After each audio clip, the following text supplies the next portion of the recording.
We got to negotiate that. Let's get that out the way first. Hey, Bobby's got the check. They just showed him. Football. This is our legend segment tonight. And tonight, man, we got the legends of all legends. We have the class of 1981, the first recruited class in Florida State history under Coach Bobby Butler. Right. Hey guys, we got Ron Simmons on the show. We got Reggie on the show. Keith Jones, Ken Lanier, Mark Mosick, Rick Stockstill, and yours truly, Bobby Butler, and the great Ernie Sims on the show tonight. Guys, welcome to the show. Thanks for having me. Glad to be here. Glad to be here. Glad to be on, man. Hey, man, every time we get together, man, we have so much fun, man. I think about you guys all the time. I do nothing but laugh and just have great memories of our time together and our brotherhood, man. Yeah. So it's truly a pleasure. So all right, so we got some nicknames here. We gotta get the nicknames clear. Everybody don't have a nickname, but Ron, we got a couple nicknames for you. We know you've been known as Ron Simmons, the All-American. We know in your wrestling days you've been known as Farouk. You know everything. Tell us about the nickname Float. How that came about. You know, I think it was during tour days. I just got in there, man. You know, and of course, you know what we were going through with Jack Stan. I ain't got to tell you, right?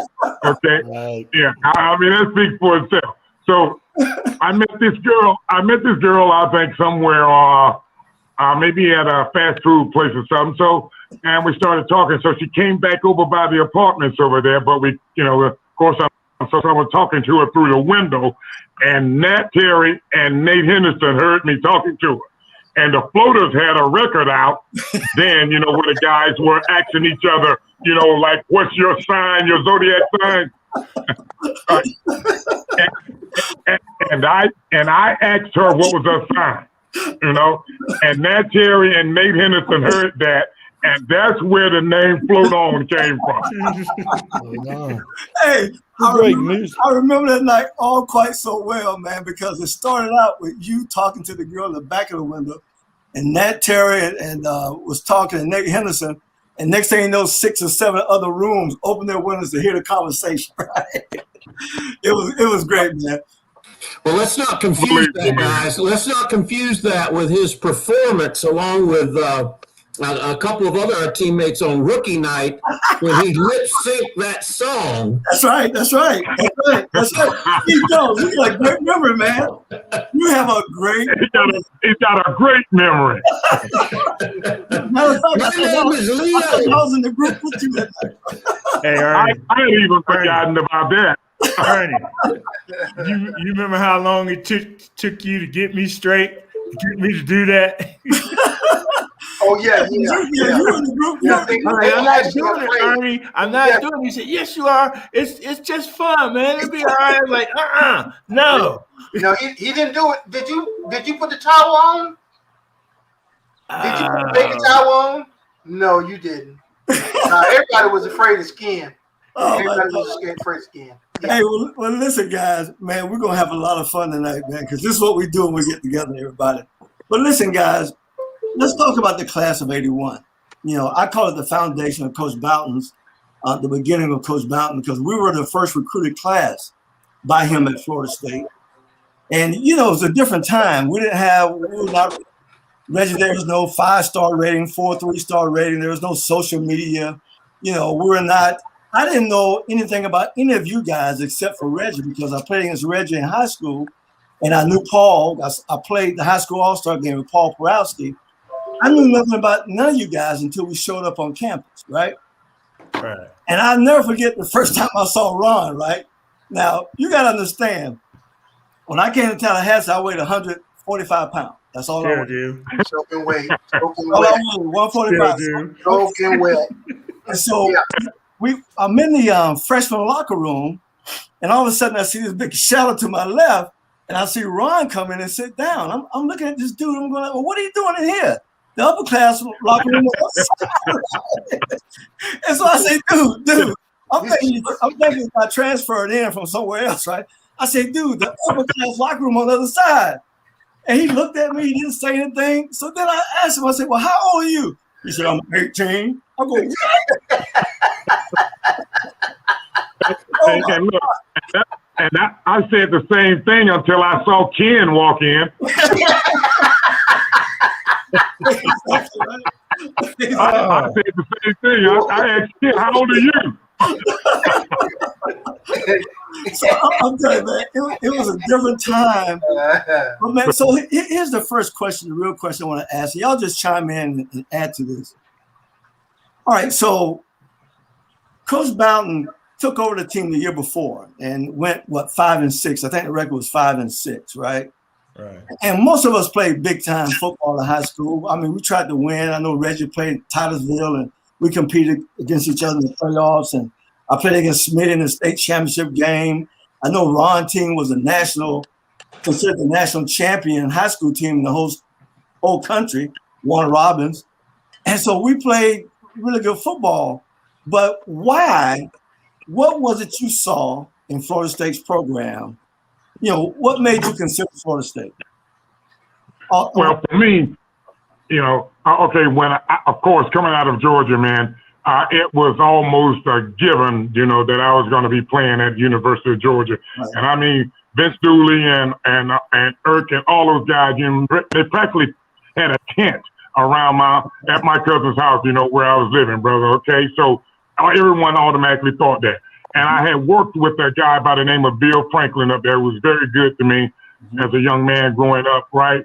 And he asked me to promise him that I would at least take a visit to Florida State University. And I did owe him that. And so I reserved a visit for him for that purpose, only for him. Mm-hmm. And I'd gone to South Carolina, and I'd made a commitment to myself to stay in the South.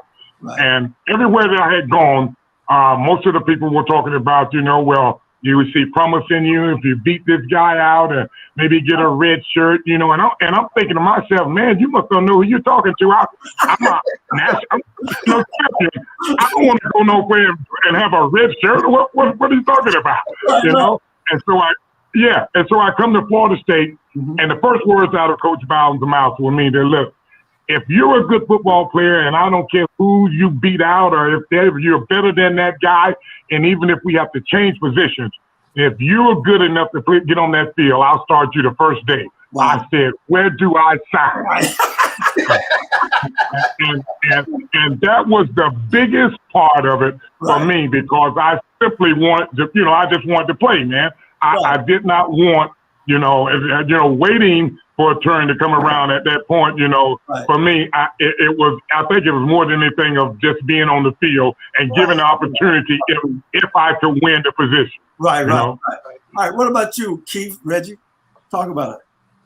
Well, mine was a little different. I played quarterback in high school and got the crap beat out of me. And I didn't want to play quarterback in college. I was recruited by Alabama, and I was told that Alabama would sign me. And my head coach had played at Alabama. Okay. And right before signing day, he came over to the house and sat down with me and Dad. And he said, Alabama's going to offer Keith, and they want him to play quarterback. He says, but they signed a kid last year that they're kind of high on. His name is Stedman Shealy. And if you know anything about Alabama football, all he did was lead them to 2 consecutive national championships. And that's when I decided that I wanted to be a hittor and not a hittee.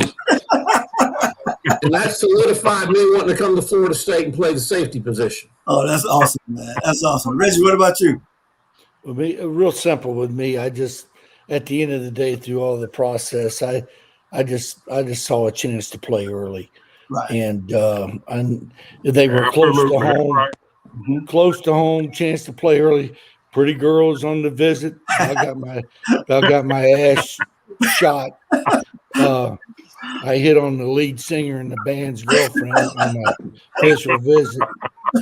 Got to go in the back room with her. She went with me, but some dude came in there and said, "Hey, you're about to get shot. You better get out of here." I committed the next day. So, but if that makes sense. That's what you get for going to the SAE house. Well, I might have been the Pike House, but I don't know. They had the prettiest girls. Anyway, the long story short, I just saw opportunity. I could have went pretty much anywhere in the South, but I just Florida State. It just hit home. It just was natural. Exactly. Coach Bowden, That's right. you guys all know. I mean, he could sell. I'd buy anything from him. He just a hell of a man and just really bonded. That's simple. Right. What about you, Rick? My choice was easier than all of you. Florida State was my only offer, so it was. Oh, wow. I Okay. didn't have a lot of choices. I think Troy State maybe was recruiting me back then a little bit, but I can't remember. But Florida State was the only Division I school that had offered me, and once you get there and you go through everything that we went through, you're just so blessed and honored to have the teammates, the friends that you have, and then to be able to be coached by Coach Bowden. It was truly a blessing. Right. All right, Ernie, what got you there, bro? Wow. Well, Coach Bowden visited my home in Tampa, and my daddy sat in a certain chair, and nobody sat in that chair and put their foot on the foot. And Coach Bowden came in the house. I'm just checking them out because I had some offers from Miami, Louisville, schools like that. And Coach Bowden came in the house, and he started talking, and then he put his foot up on the stool where Daddy's feet go. And I looked at Mama because we can't put our foot up there. Right. And then Coach Bowden started talking about church, about praying, and Mama said, he going. It was a wrap there, right? But I tell you what really sold me is when I went on official visit, I almost missed my plane. So I had such a good time, and it was a great experience. Right. And I really enjoyed it. Really enjoyed it. That's cool, man. So now these next two guys, Mark Mossick and Ken Lanier, Ron is out of state, but these guys are really out of state. Mark comes from Michigan, and Ken Lanier comes from Ohio. And I'm trying to figure out right now, with the status of the program, you had to buy something because there's no way you turned out Ohio State, Ken, and Mark. I don't see how you turned out Michigan to come to FSU. So tell me about it. Well, I did my visit in January. I left Michigan and went to Tallahassee in January 15th or something like that. Okay. And I got the chance to meet Bobby Bowden, and he convinced me to come there. And Michigan State came hard after me. Michigan stopped recruiting me from a small school. And I kind of echo Reggie's sentiment with the girls. They were wearing shorts. They were wearing shorts. Girls. Yeah. Very important. Then I hung out with Mark Lyle and Jeremy Midland. Oh my God! Oh man, the rest is history. Hey, let me just ask this simple question, Mark. I have no idea why they had a towel at the end of the Did you know where you was? Did you know where you was the whole time? Oh my goodness. So Big Dog, what about you, Ken? Because like Ohio State, man, it's like and that was in town for you, man. And you came to Tallahassee. There was no way I was going to stay in Ohio. Okay. And there's no way I would play for somebody with less character and that than Woody Hayes. Wow. Couldn't do it, Right. Everybody thought he walked on water and stuff, but, it wasn't in my making. Right. So I went to visit Michigan, and I went to Arizona. I went to Florida State. So the determining factor for me was that Florida State had a better track team than all of them.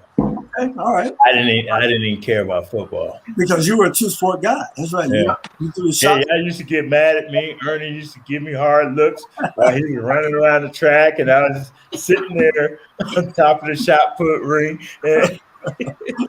That's funny, man. That's funny. Now it's amazing with me. There was a couple of things going on with me. First of all, Mark, I almost went to Michigan State. That was my second choice.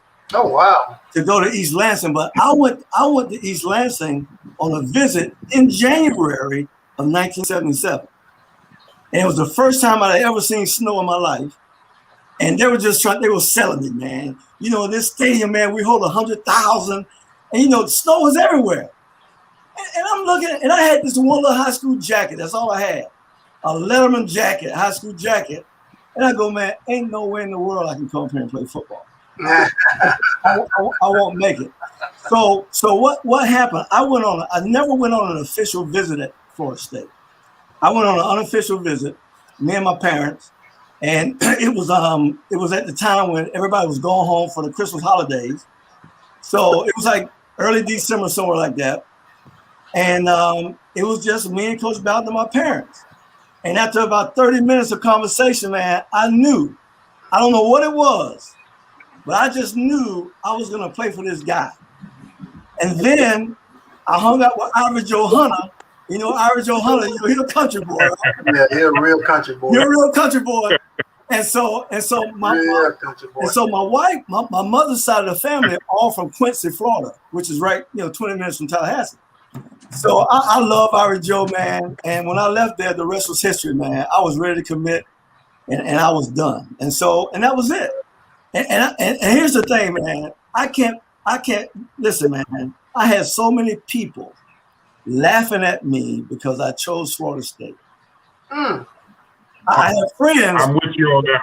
I have friends who I'm with you. Man, they were laughing like, dude, you going there? Yeah. Man, I can't tell you why, but I'm going. Right? I'm 100% with you on that one, man. Right. Okay. I could not come back home that after the tour days, and we had that little break to come back for a brief period of time. Everyone, it was as if, brother, I'm not kidding. It was as if I was painted pink or something. Everybody stayed away from me. Wow. Everyone, because first of all, they hated me because now I went to Florida State. They picked at me because it was an all-girls school. They said, where is Florida State? They had never heard of it. Exactly. They're like, my God, Ron, have you gone crazy? You turned down the University of Georgia and Alabama, all these schools. Where is Florida State? Is it in Florida? And they were teasing. And I remember after that first year, man, and coming back home, everyone now wants to shake my hand and get on board with Florida State University now, Yeah. And I remember that very well, Bobby. You're absolutely right. Well, it's easy. Yeah. It's easy to always jump on the bandwagon, right? But it was something about Coach Bowden that drew me. I couldn't put my finger on it at the time, but it was something that was drawing me. And I told my mom, I said, "Look, I want to play for this guy." And my mom said, "You got to take all your visits." I said, "Mom, I'm telling you, I'm playing for this guy." And so I went to Michigan State. I came back. I told my mom, I'm not taking another trip, because I'm on the basketball team. I'm letting everybody down because I'm traveling. I know what I want to do. And the rest is history. But here's the great thing. Here's the great thing. Coach Bowden recruited such a strong class. The few of us here right now, I mean, we can add guys like Sam Platt, Holmes Johnson. Yes. I mean, we had some great athletes, some great football players, right? And so let me ask you guys this though: when was your first experience with Jack Stanton? All you defensive players. The Sunday they had us drive up. Remember, Reggie, I picked you up in Ocala. Your daddy brought you to Ocala. Picked us up. We were up there and we spent 4 or 5 hours in Doak Campbell. I had never run, sweated, sprinted, been yelled at any more than that Sunday. And that was like a month before camp started. You tried to kill him. And that's when I decided that I might have problems. And BB, without you and Monk, I wouldn't have made it. I'm just telling you. Well, I'm going to tell you, Chief, I remember that visit. And we were out there doing footwork drills in Doak Campbell. And, a lot of people don't know this about Coach Stanton. In the first 5 minutes of practice, if you're not in shape, you're going to give it up. No legs. In the first 5 minutes. Gone. Gone. Right? After 5 minutes. And so he was checking us out. And I'll never forget, we were in shorts. So I'm diving and laying out for passes. He was an intense guy. But let me ask you this now, because he didn't coach Ken, he didn't coach you, Ernie, or you Stock. But tell me, defensive players, tell me about Jack Stanton, and just tell me about you and him, right? Because I know with me personally, let me say this first. With me personally, he was always like he had a knee in my back all the time, right? he was always pushing you, right? And so at the time, I didn't care for him, right? But then I learned to love the guy because I felt that I was a better player because I played for him. And that not only from an athletic standpoint, but he was pushing me the whole time to be the best that I could be. And then the thing I loved about the guy was that he coached every little detail. And Ron, you remember that, right? When we were in that meeting room, he graded us on two things: technique and what performance, Keith, right? Right. Now, your technique means you got to be in your technique. He's going to give you a plus or a minus. And how you run to the ball is how he's going to grade you on your performance.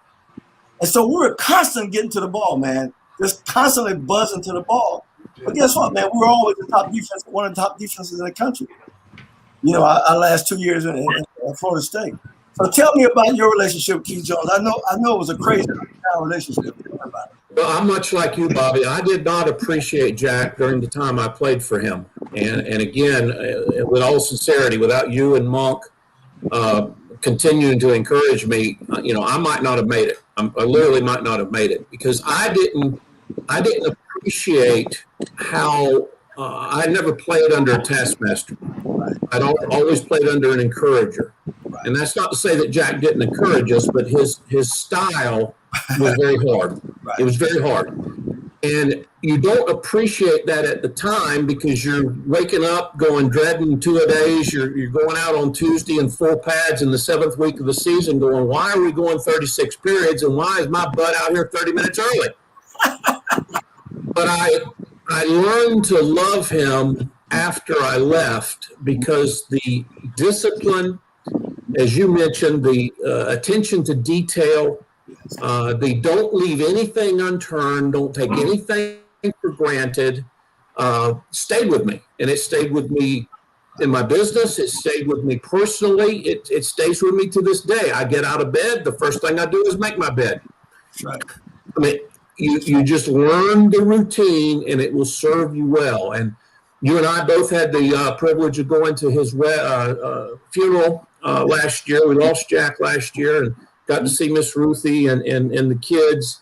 And, I was very, very reflective of the fact that I don't think I ever told Jack how much I appreciated him. And that might be a little bit of a regret on my part. Right.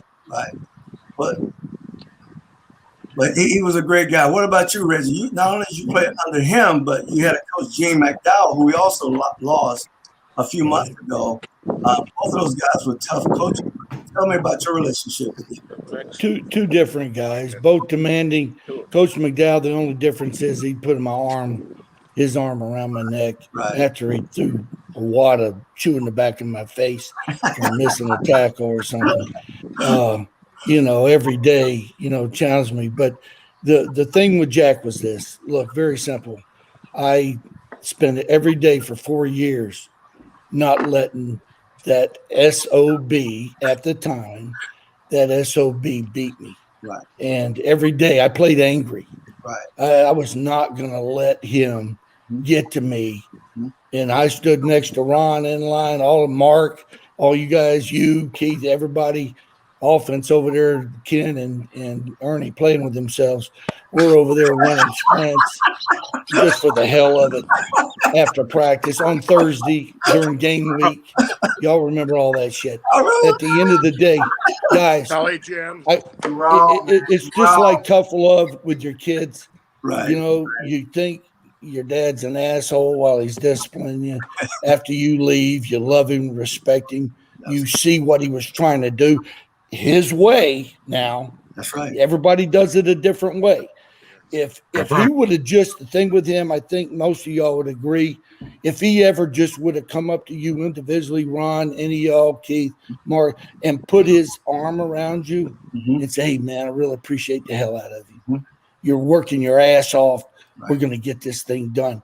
I think we as a group formed a closeness through all that ass kicking. Oh, absolutely. We got close that way and said, frick the world, you're not going to beat our ass because ain't nobody working our ass more than anybody. Right. That's right. And it was like you were out to prove something. Right. We weren't scared of nothing. You guys know when we rolled into Nebraska, the big win. Right. When we rolled in there, everybody's like, "Oh, we were like, let's go next opponent." Exactly. Who gives a shit? Because we were put through something as players, and it bonded us all because we all had the same.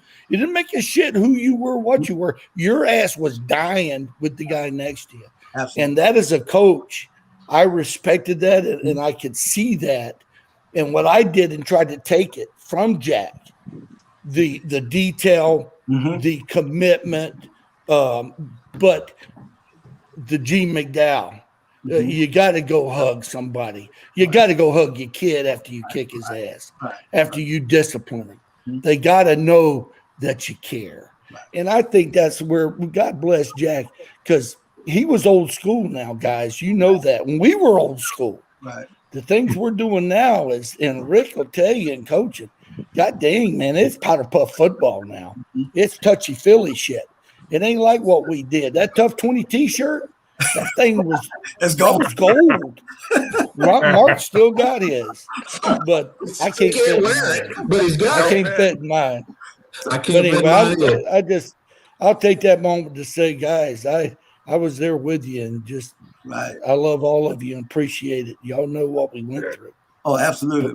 But I tell you, and Reggie, you hit it on the head, because when we suited up on Saturdays, we were together, brother. Yeah. I've never played with a team, a defensive team, my whole life, and can honestly say that we were on the same page. We were on one accord at all times. And I tell you, we didn't have a lot of great athletes, but we played well together. We played well together. And so, the best part I think about it, and Reggie hit it, I mean, absolutely on the head, man. I think, if you recall, everybody was pulling straws, man, to have Florida State on their roster for homecoming. Oh, absolutely. Okay? They were looking for, everyone wanted an easy victory, they thought, I just recall all the time myself now, even as the years have gone on, thinking about how fortunate I was to really have the football experience of playing on teams with guys that bought into the idea of playing together and actually loving and liking each other, man, and wanting to show everybody that we can stay on the football field with anyone. And like Reggie said, we didn't give a damn who you were. We were spoilers. If you remember, we went into Nebraska and everybody was just so silly and loosely. All their fans were, just throwing things around, and we were predicted to lose by 35 points, And I think all of us bought into the idea of like, hey, you know what? We're going to show these people, not only just one team, but everybody that, brother, we're here to play football, okay? And we can kick your ass on any given day. And I think that's because we actually genuinely care for each other, man, and play together, offensively and defensively. We did. And that's the best part I really, love the most about it, And it's an amazing thing. We're going to get these offensive guys talking here in a second. About time. Sorry, Ernie.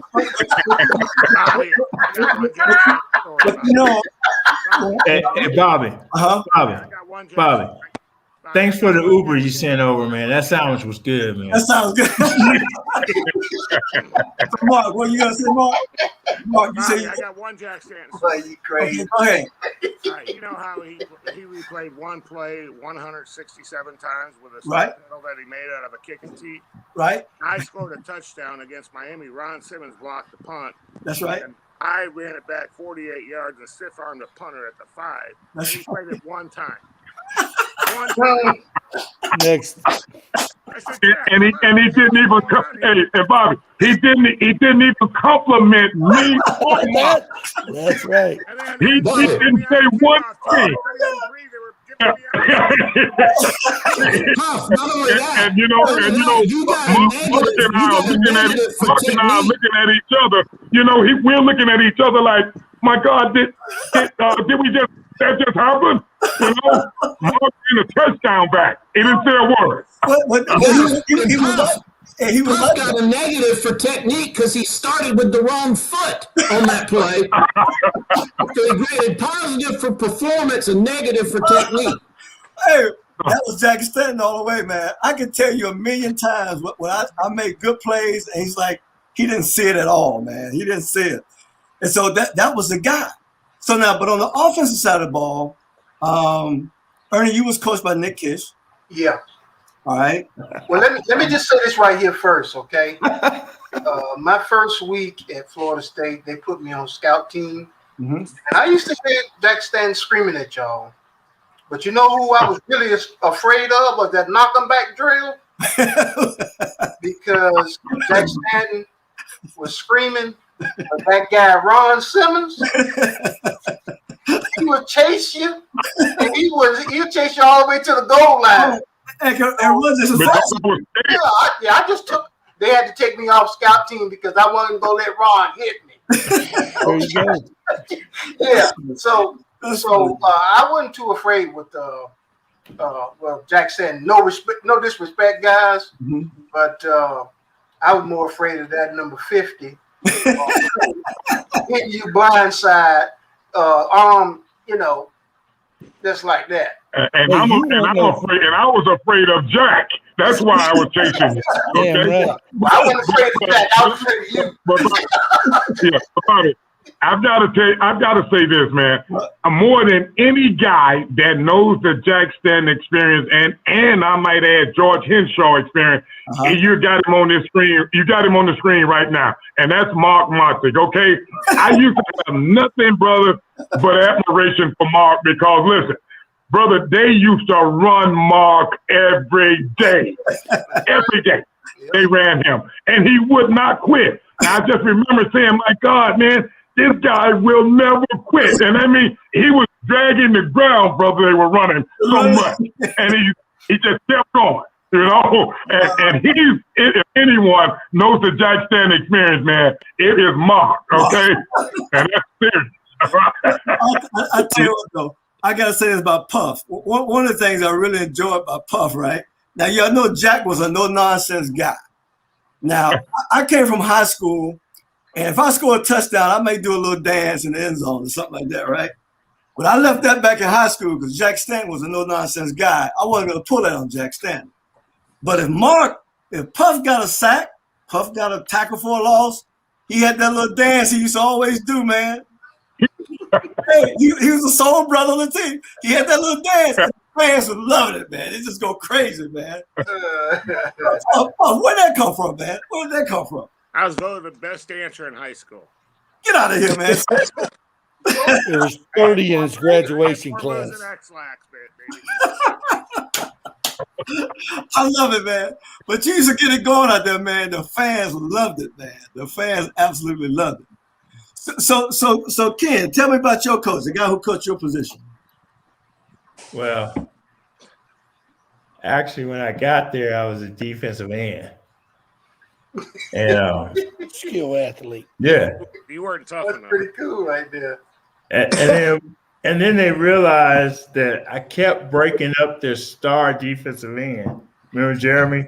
Yeah. He would always say, "Yeah, stop." Oh, yeah. No, don't do that. So they called me in the office. This was after the first game. They said, "Ken." I said, "Yeah, coach. We can you can stay on defense. Don't know if you ever play, set foot on the field, or start. You know, that's your prerogative. Or you could play offensive tackle, and we'll start you next week. Oh, wow. So, you want to think about it?" And I said, "No, I'll play offense." That was an easy choice. Because I was a better offensive player, Right. But everybody gets hung up with the Ron Simmons, the lights and everything. Like, number 50, talk about number 50. They're like, he can have it. Okay, so let me ask you this: as a freshman, how much did you weigh coming in your freshman year? Me? You? A lot. I weighed because when I graduated high school, I was 280. Oh wow! Cause our little line, for the kickoff return, they call it tons of fun. Wow. So I was the lightest at 280. The rest was 3 bills or whatever. Wow, that's So what I did was I was like, it's too hot down there. I got to lose some weight. So I showed up about 260, 265. Okay. I'm going to tell you that's not true because you were in the freshman locker room with me for about 3 weeks before you moved up, and you stepped on my toe with cleats, and my big toe nail fell off. Oh my God! But you weighed 7,000 pounds. But it's like you were kind of soft.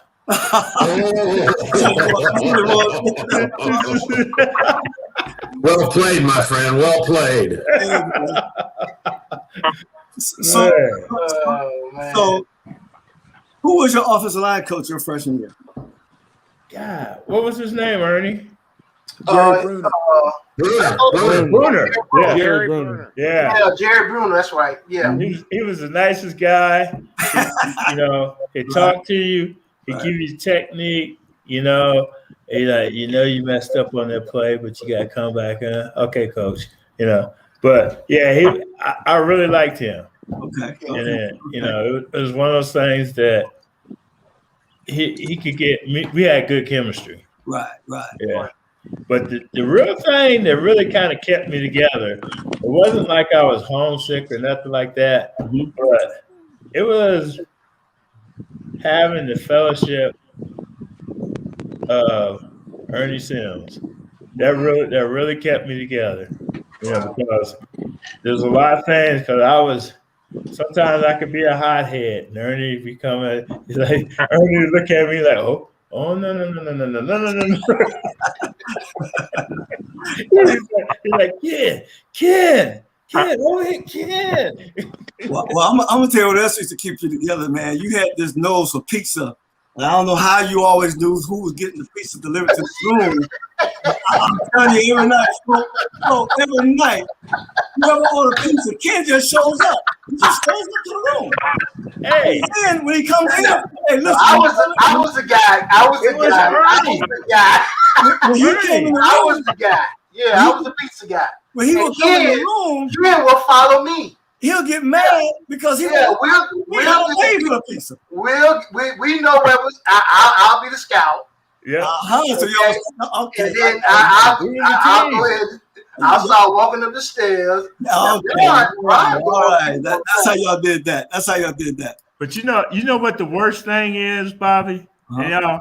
When your scout turns on you. When your scout turns on you, man, I'm telling you. You're done. Man, Oh, I'll be like, man. Ernie, he's like, I said, did I get anything in the mail today? Your mom sent some pound cake. Ernie was eating the pound cake before I got it. Listen, man. You can test him on this.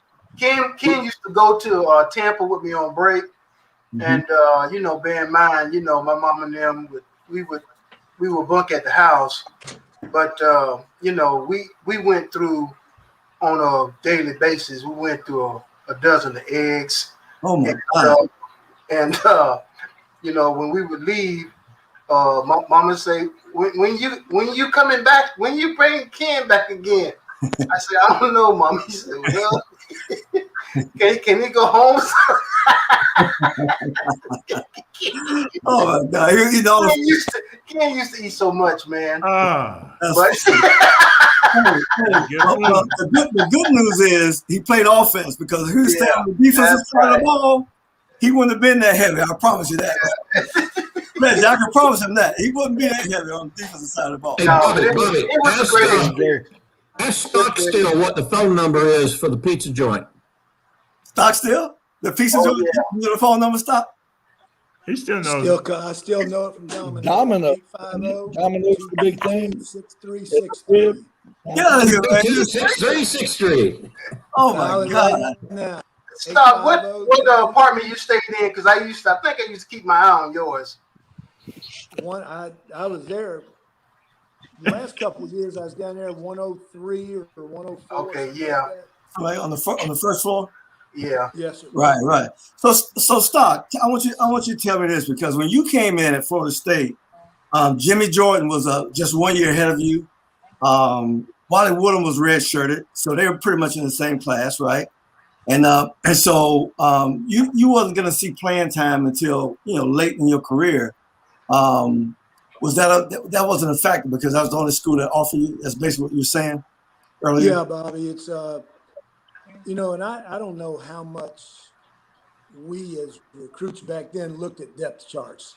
Now that's all kids do. They want to see what the depth chart looks like. But, I never even considered it, never thought about it.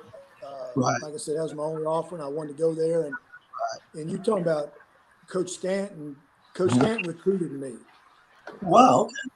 I was on the scout team for 3 years, so I feel like I was coached more or as much by Jack Stanton and Gene McDowell as anybody, or as anybody there. So, and then being a college coach now, which will be my 39th year, I've been fortunate who I've coached around and been with, and I'm not saying this for, any kiss ass or anything like that, but just so you guys know, Reggie Herring is as good a coach as you guys would ever thought he was going to be.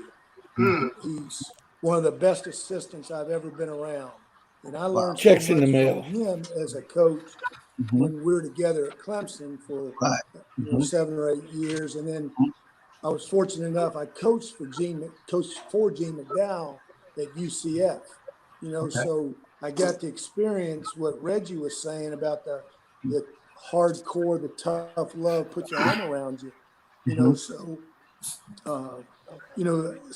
part of me feels like I spent more time around, you guys defensively, as anything. And then I was fortunate enough to be able to play my last 2 years there when Wally and Jimmy graduated.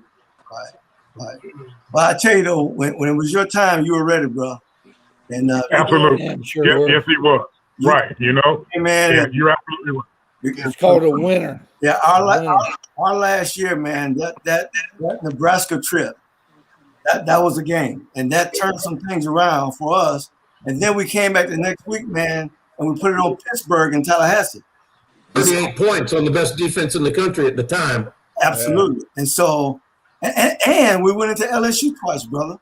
A lot of people forget about that. We went to Baton Rouge twice, right? And put it on at home at their stadium. Out one time. Right. And so we win some big time football games. In 1980, we only allowed 85 points until the Orange Bowl. Wow, that's pretty strong. Hey, now one thing, Paul, we hunted that ball up, right? So with you guys up front, or from a defensive standpoint, when you guys were up front, you run and everybody up front, and then we had Monk running the alley. We had Paul and Reggie making sure the middle was secure. And bro, all we had to do in the corner was make it cut back, because I'm telling you, Ron is going to hit anything cut back. Ron is going to be there. I got more pictures with Ron, Reggie, and Paul on the tackle. Those three guys right there. A lot of pictures with those three guys, because everybody's playing their lane. And, Monk was the best alley player I've ever seen in my life. I'm just telling you, in my entire life, I've never seen anybody that can run the alley like Monk Bonassar. And Keith Jones is the biggest hitter in the secondary. But that dude, hey, listen, hey, Flo, one of the greatest plays we ever had defensively in our 4 years at Florida State was a Mississippi State game in Tallahassee and Bill Campbell. When that running back took that ball on our sideline, 60 yards, and Keith Jones on the other side of the field, and Edinburgh was chasing the ball, right, with his head back, chasing like that. And Keith Jones came from the other side and hit that guy at the 1 yard line. The ball popped out, and because Edinburgh was chasing, he fell on the end zone. I mean, those kind of plays Keith Jones was making. He was knocking people out, right? And so we had an awesome defense, man. And the thing I love about you guys, Rick, on the offensive side of the ball, you guys were so unpredictable. With the play call, it was just like people couldn't figure it out because back then everybody was running the wishbone, or everybody was running the veer, or they were just running the football. But we had an offense that we could run the ball, but we put the ball in the air. And I think a lot of teams were not prepared for the style of offense we had at Florida State back in those days.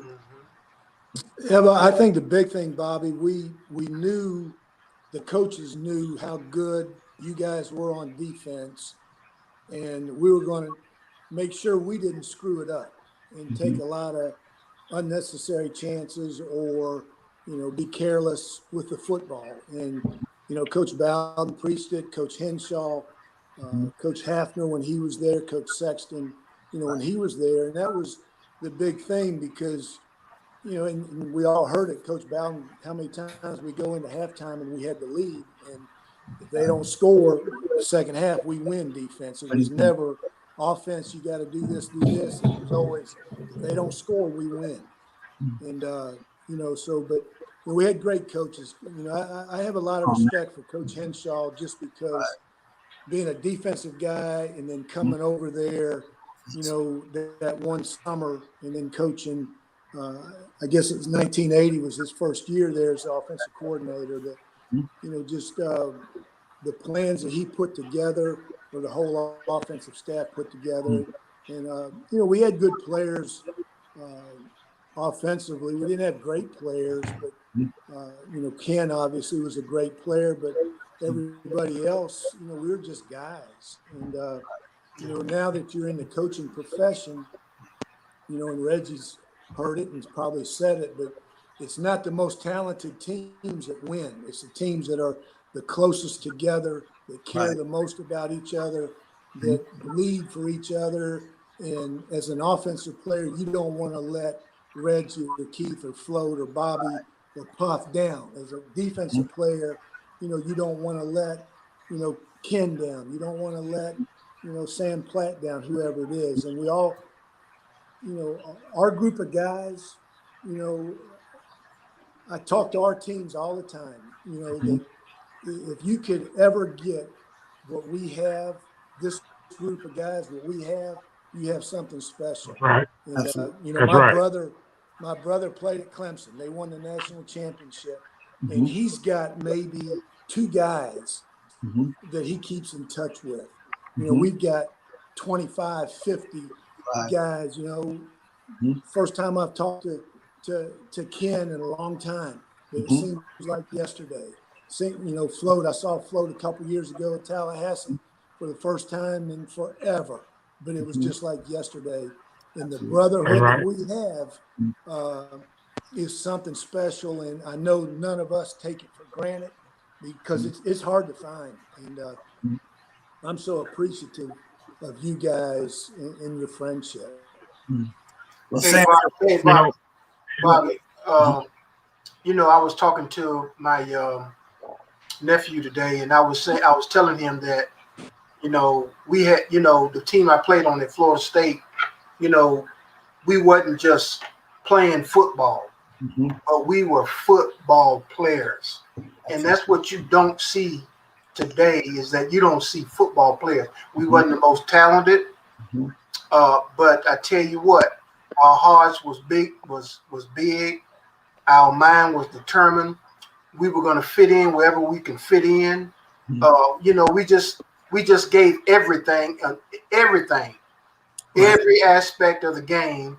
We gave it, and we left it on the field. And that's where, I seen that in my sons.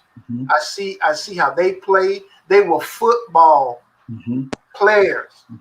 They just didn't play football, because a lot of these kids, all they want to do, they want to play football, make that big money. And we were the epitome of blue collar. Right, exactly. But it's amazing, guys. This was an amazing thing. So when I was in high school, I played defense, but I really was an offensive player, right? I did everything for the offensive side of the ball. I was a punt returner. I did everything with the ball. And so when I decided to come to Florida State, I knew I was going to be a defensive back, but I felt in my heart, I'm going to return punts. I'm going to be a kickoff returner. I'm going to get the ball some kind of way, right? And I'll never forget this, Flo. I had this moment my freshman year. And let me back up. So when I played in the high school all-star game, I'm returning punts. Me and Ted Watts out of Tarpon Springs, Ernie. And I'm returning punts. I'm doing well. And all the coaches from Florida State up in the stands, I go, yeah, they saw me today, right? They saw me today. I know I'm going to get that job in the fall. So my goal was to come in and make the traveling squad and return kicks. So I come into practice. Rick, you're going to love this.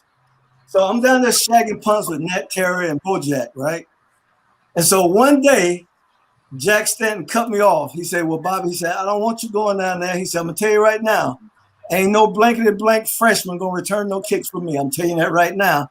He said, you might well take your little blankety blank down on the other side of the field and learn how to block kicks. And so I looked down there, and I see those guys running, laying out, and hitting the ground. But we had no pad. Right? And stop. I had a moment. I said to myself, I was a white-collar football player in high school. I wore a red jersey in practice.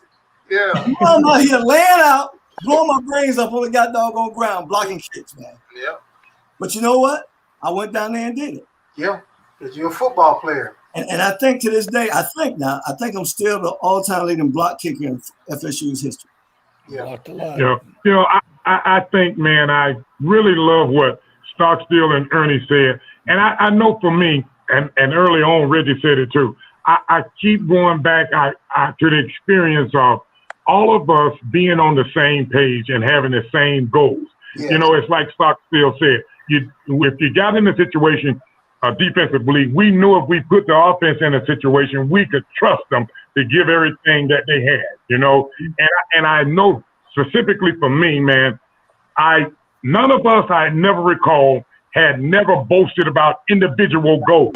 That's right. We all were thinking one thing. For me, it never entered my mind. Right. Even when the papers would try to single you out and make you different from the team, you never bought into that. Right. And I think that's what kept us all together, and because we cared that much about each other, and it really made a big difference. Big difference. It did. When you see people like Ken, on offense, and I recall him never missing a game. My God, you never wanted to let a guy like that down. Comes in, he's been waiting his turn, never miss a beat. Coming in, Reggie changed his position, Mossick, a guy, and Keith Jones, everybody, brought something to the table. You couldn't ask for anything better, man, as a football team. You just couldn't. Absolutely. And, man, we came in together, man. It's amazing how those pieces to the puzzles came because from a defensive standpoint, we were heavy upperclassmen when we came in. And so as sophomores, most of us really hit the field and started to play. Ron, you was always starting. I played a little bit. But as sophomores is when we really got me, Keith, and Monk, got on the field together. Mark got on the field, and Reggie and those guys. And so we had 3 years together, man, to just gel together. 8 sophomores, Bobby. 8 sophomores. Man, first game I started was the first game I ever dressed for. Wow. And we were up at Syracuse in the old Archbold Stadium. Uh-huh. And Reggie, what was the quarterback's name? You and Warren took him out. Hurley. Bill Hurley. Hurley, yeah. That's right. They went trips to one side. I rotated up. I looked up. The first guy I covered in the first game I ever dressed for and the first game I ever played for at Florida State was Art Monk. Great player. That's right. He was there. Wow. That's amazing, man.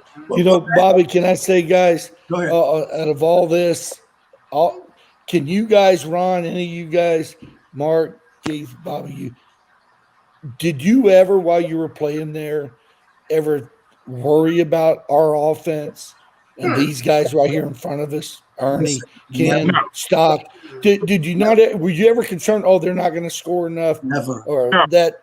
Never. Never thought about it, man. And like I said, when people were talking about, okay, we got Stockstill, he's coming in now. Listen, Stocks and Ernie, everybody stepped in when that time came, and we didn't miss a beat. Right.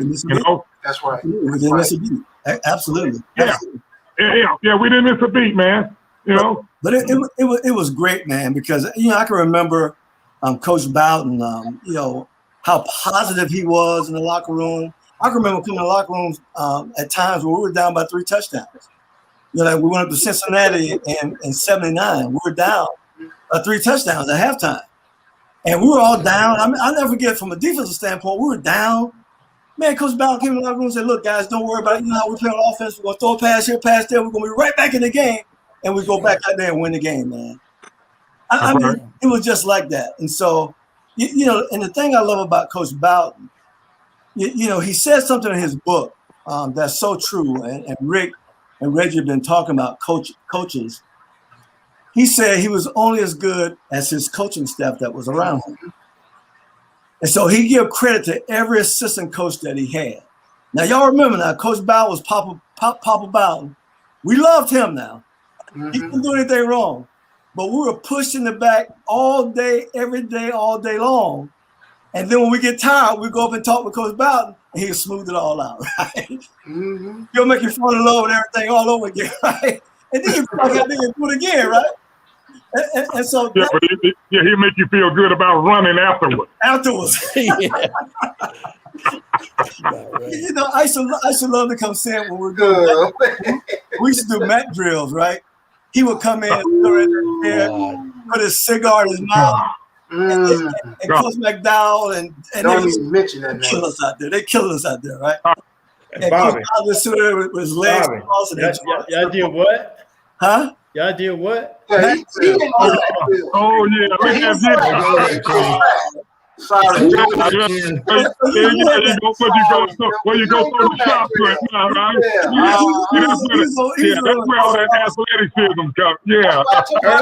Ernie used to come home so mad at me. Oh my God. Yeah, that's why I took all your pizza. Exactly. Right? And so I don't know if you guys remember the first time you ever walked in the mat room, the mat drill room. Do y'all remember that? The first time you walked in? Garbage cans, yeah. No. Yeah, the garbage cans. That's the garbage cans to grow up in. I saw the garbage cans. I'm like, what's that? What is that? Wasn't there for trash? Yeah. I had no idea, man. I had no idea, but. And then they'd roll that mat out, and then we'd eat dinner in there afterwards. We sure did, didn't we? Hey, that was. Listen, guys. That was serious. Those mat drills were serious, man. But see, I had an older brother, so he played at Kent State, and he would tell me about the mat room, and I would go up there and watch. And I was like, no way in hell I'm gonna be doing something. People running into the wall trying to knock themselves out. So that's like. I tell you one thing though, you learn quick about the mat room. What you had to do was find guys to work with you that can get it done. Yeah. And you only do it one time. That's right. Yeah. You do it one time and you got it whooped. And so me, Keith, Monk, and Ivy Joe, our group, and I forget who was the fifth guy. We would always go together. But we didn't learn that right away. We had to learn that, right? It was a learning curve. Because, man, you get in there and Coach McDowell say, all right, start over. Do it again. And you do that 3 or 4 times, you're done. Your day is over. Your lunch is coming. Your lunch is coming up after that, man. But, man, I tell you, man, I miss those days, though. I played 12 Yeah. I played 12 years in the National Football League, and I never had experience like I had at Florida State. That's right. Played with a lot of how many years did you play? Ken played 14. 14? Big time. Yeah. I mean, that's the thing about it. I mean, we get back Probably together. never missed a game there either, did you, Ken? Probably not. So we get back together, and I didn't play You never missed professionally. a game again.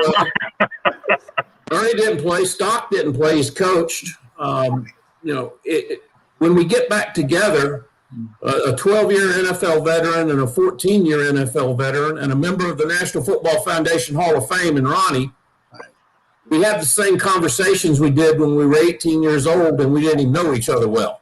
Exactly. There's no caste system. There's no pecking order. There's no, we're all just, part of the same team. Exactly. And again, echoing what's been said, that's the brotherhood that is, it's real hard to explain to people. It is. That's right. It is. But when you go through that together, brother, you're a brother. Because, when you go through that, when you're struggling, somebody will lift up the other guy, and it's nothing like that. There's nothing like it. Well, Bobby, Coach Bowden changed my life because, my first 2 years at Florida State, I was on academic sabbatical. Mm-hmm. And, I remember going into his office and him sitting me down and telling me that, I'm going to have to go home, but don't you worry because I'll hold your scholarship. Mm-hmm. And I went home, got my grades up and came back and continued to do well in the classroom and on the field. Mm-hmm. I still was a part of the team and I still worked hard. And, you just, it's I think Coach Bowden made the whole environment and the psyche of what you thought about football was important because it was life-changing. And it just wasn't, you do this. It was something that he was trying to tell you that would help you for the rest of your life. Absolutely. And hearing the stories. And, I'm fortunate that my two sons experienced that. Mm. They experienced that. They learned from that culture. Right. And, it's unfortunate to say that the era of Coach Bowden's, Rick, I know you're a great coach and I see you in action, but the era of Coach Bowden and who he was and what he tried to do to the student athlete, it's a stink. Mm-hmm. It's a stink. Mm-hmm. And, when you find guys that can, maneuver around, to try to instill some stability in these athletes, it's special. And Rick, you know what I'm talking about, Rick. It's a special thing. I see it in my son who now is coaching. It's special. And we really need to be thankful for that year. Absolutely. Guys, I had an opportunity to be with Coach about 3 weeks ago. I spent an afternoon at his house. We were taping some stuff.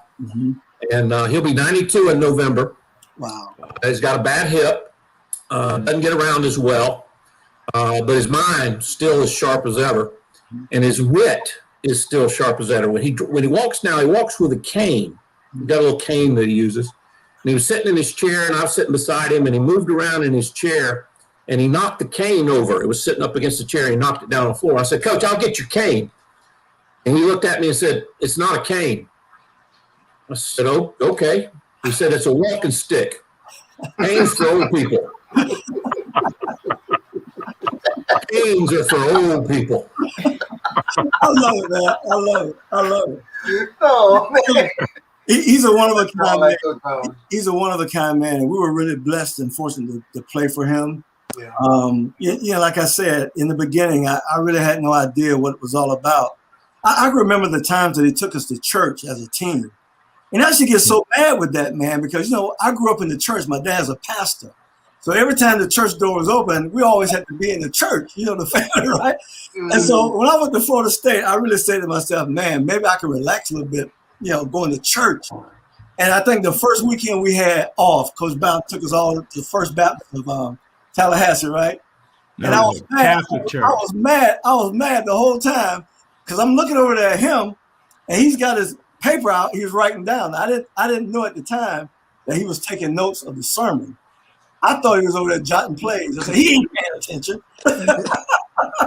So Ken made the comment about he took us to a Catholic church one year. He did. And I'm sitting beside Mark, and Mark's Catholic. Right. And they kept going back to that box and getting more stuff and going back to that box and getting more stuff. And I'm going, can't they make one trip? Why do they got to keep going back to that box and get some stuff? I don't understand this. Oh, my God. That is funny, man. It's like, come on. But that was the kind of coach he was. He would take us to mass sometimes because we had a lot of Catholics on the team. Right. And then we'll go to First Baptist because we had a lot of, Right. Yep. And so, and that was a good thing. I mean, he was touching everybody. And it was amazing.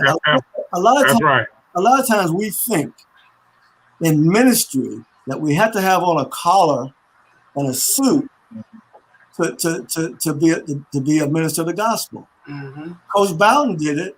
His platform was being a head football coach. And I'm telling you, I don't know a better preacher in America than Coach Bobby Butler. Right? Bobby, And I think the biggest thing that I'm with Ernie on this, that when he was teaching and coaching us, and he was telling you, and in other words, you're going to appreciate this down the line more than just playing football as it being a simple game. These are going to be some life-changing things for you off the field. And there's a man that back then, when you would think that racial tensions would have been at a higher level then, this man was preaching inclusion and diversity, and always taught that with us.